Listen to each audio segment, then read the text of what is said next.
Are you in your 40s? 50s? Ever feel like you're standing at a fork in the road, looking back with a twinge of regret, and forward with a sense of uncertainty? That vague restlessness, that itch to change something, but you're not sure what or how. Does the face in the mirror seem a little less familiar each morning?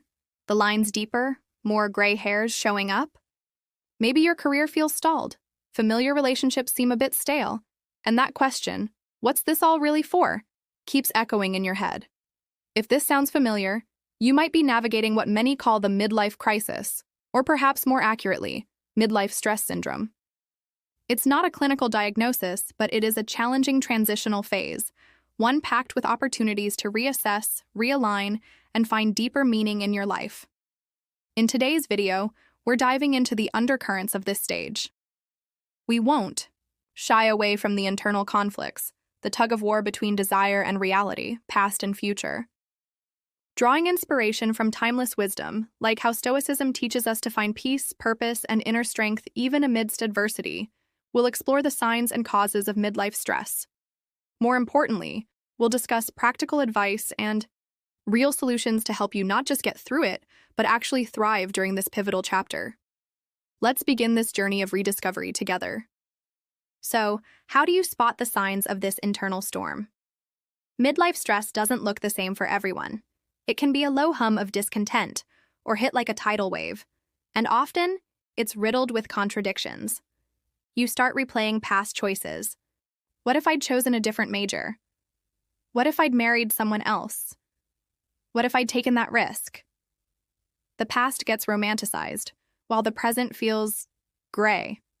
It's the tension between appreciating what you have and being haunted by the what-ifs and roads not taken. You want to value the present, but the past keeps pulling you back. A sense of boredom creeps into daily life. The job feels routine, family responsibilities predictable. You crave change, excitement, something new. But at the same time, you fear upsetting the stability you've built. The desire for freedom and adventure clashes with the fear of losing the security you've worked hard for. You want to break free, but you're scared to let go of what you hold. Feeling limited or boxed in by past decisions can make you short-tempered. You might snap at your partner, kids, or coworkers over small things. You know they don't deserve it, but the internal feelings of powerlessness and disappointment are overwhelming, making emotional control difficult. You want connection, but you push people away. To cope with emptiness, some turn to impulsive actions, extravagant purchases. That classic sports car stereotype isn't entirely baseless. Fleeting affairs, substance abuse, overeating. They're looking for a temporary painkiller, a jolt of excitement to fill the void. You know these things don't solve the root problem, and might even be harmful, but the temptation to escape reality is strong. You seek lasting happiness, but get caught up in temporary pleasures. Fear of aging and losing attractiveness can lead to efforts to turn back the clock, changing wardrobes, hairstyles, even cosmetic procedures. On one hand, you want to accept the natural changes in your body. On the other, societal pressure and internal fears push you to chase youth. You want self-acceptance at any age but are fixated on your younger self. Social media becomes a minefield. You see curated highlight reels of friends and colleagues, lavish vacations, career milestones, perfect families. You start comparing, feeling inadequate or like a failure. You logically know it's just the highlight reel, not the whole picture, but you can't stop comparing and feeling less than. You want to focus on your own journey but get sucked into keeping up with the Joneses. Recognizing these signs and conflicts is the first step. Don't judge yourself harshly. These are deeply human feelings, reflecting the complexity of this transition. The key is to acknowledge them, understand them, rather than ignoring or denying them. Why do these feelings often hit so hard in the middle of life? There isn't one single reason. It's usually a mix of factors: internal and external, biological and psychosocial. Perhaps the biggest factor is a heightened awareness of time and mortality. Midlife is often when we truly grasp that life isn't infinite. Maybe our parents are aging or have passed away, friends face serious health issues, or we simply notice the physical signs of aging more acutely. We come face to face with the reality that time is running out. This creates an internal conflict, the fear of death versus the urge to live more meaningfully, more fully, before it's too late. It can create pressure to do something significant. Right now, our bodies change too. For women, perimenopause and menopause bring hormonal shifts affecting mood, sleep, and energy. For men, testosterone levels might decline, leading to fatigue, lower libido, or even depression. The conflict here lies in resisting these natural changes, feeling a loss of control, and worrying about declining health or attractiveness. Many find themselves in the sandwich generation, facing the dual pressures of caring for aging parents while also supporting children who might be teenagers or young adults. You're caught in the middle, responsible for both generations. The conflict is between love and duty towards family versus feeling exhausted and losing personal time and space. You want to do it all, but feel completely drained. Career and finances play a role. You might have hit a career plateau and feel bored, or conversely feel you haven't achieved your goals, stuck in a job you dislike but can't leave due to financial obligations like a mortgage or college funds. Past financial decisions can add significant stress. The conflict is the desire to pursue passion or find meaning in work versus the need for financial stability and providing for your family. Relationships can shift. Marriages might feel stagnant after years together. Children grow up and leave home, leading to empty nest syndrome. Friendships might evolve as priorities change. The conflict is the longing for deep connection and understanding versus feeling lonely or disconnected, even when surrounded by loved ones.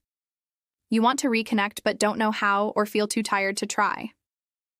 We often measure ourselves against societal benchmarks or personal expectations for this stage of life. When we look around and feel we haven't met those expectations, feelings of failure or inadequacy can take hold. The conflict is between wanting societal validation and success versus realizing that true happiness might lie in something different, something simpler.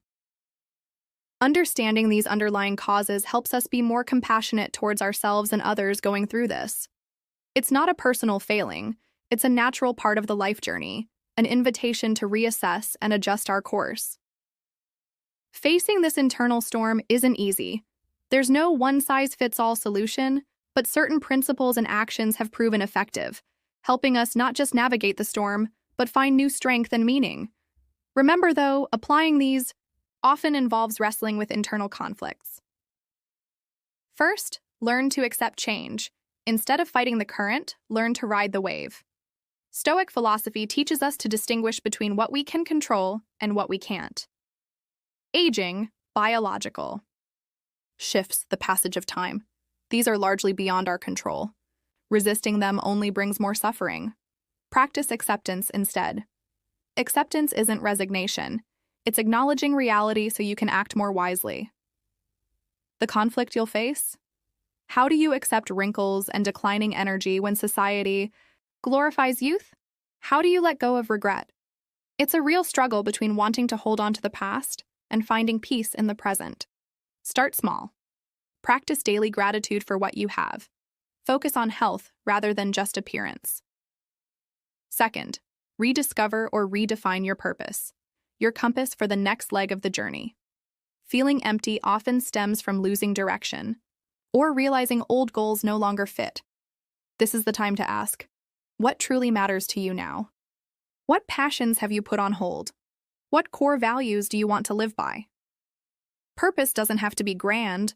It could be learning a new skill, dedicating time to a hobby, contributing to your community, or simply striving to be a better person.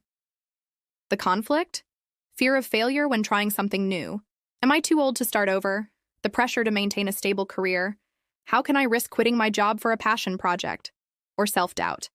It's a battle between your soul's calling and practical constraints. Allow yourself to explore. Experiment with small steps first, without immediate pressure for results. Third, prioritize self-care. Refuel your mind and body. You can't pour from an empty cup.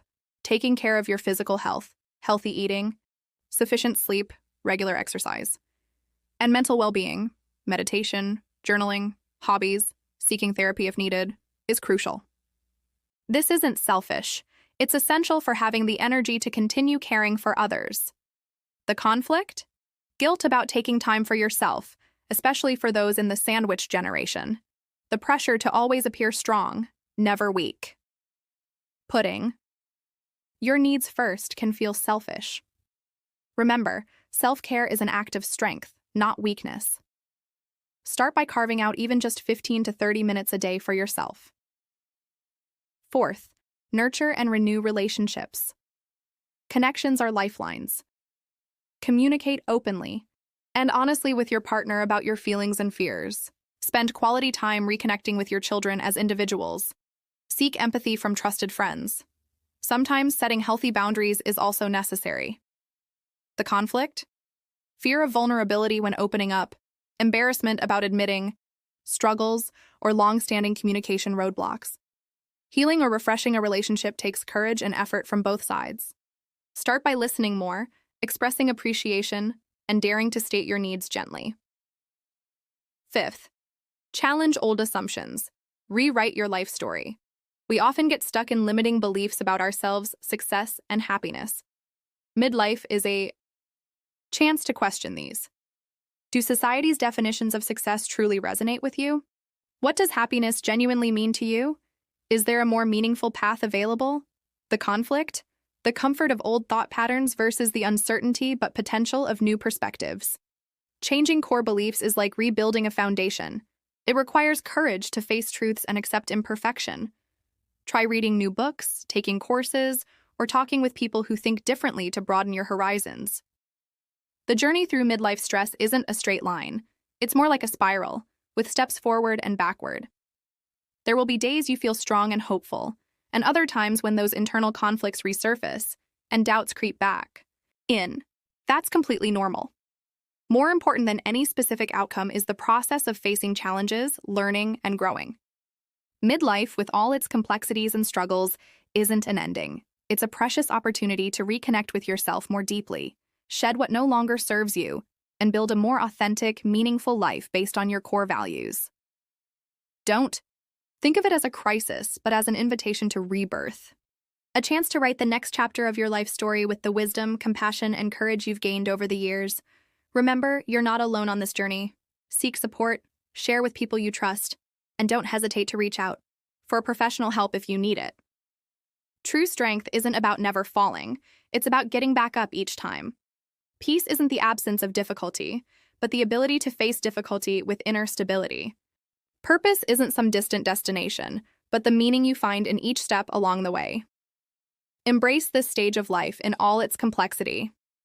Allow yourself to feel vulnerable, to doubt, but never forget the strength that resides within you. The dawn always follows the storm, and you absolutely have the capacity to find the light, to rediscover peace, purpose, and inner strength right here in the middle of your life. Thank you for listening. If you found this video helpful, please share it with others who might benefit. And remember, your journey is unique. Cherish it.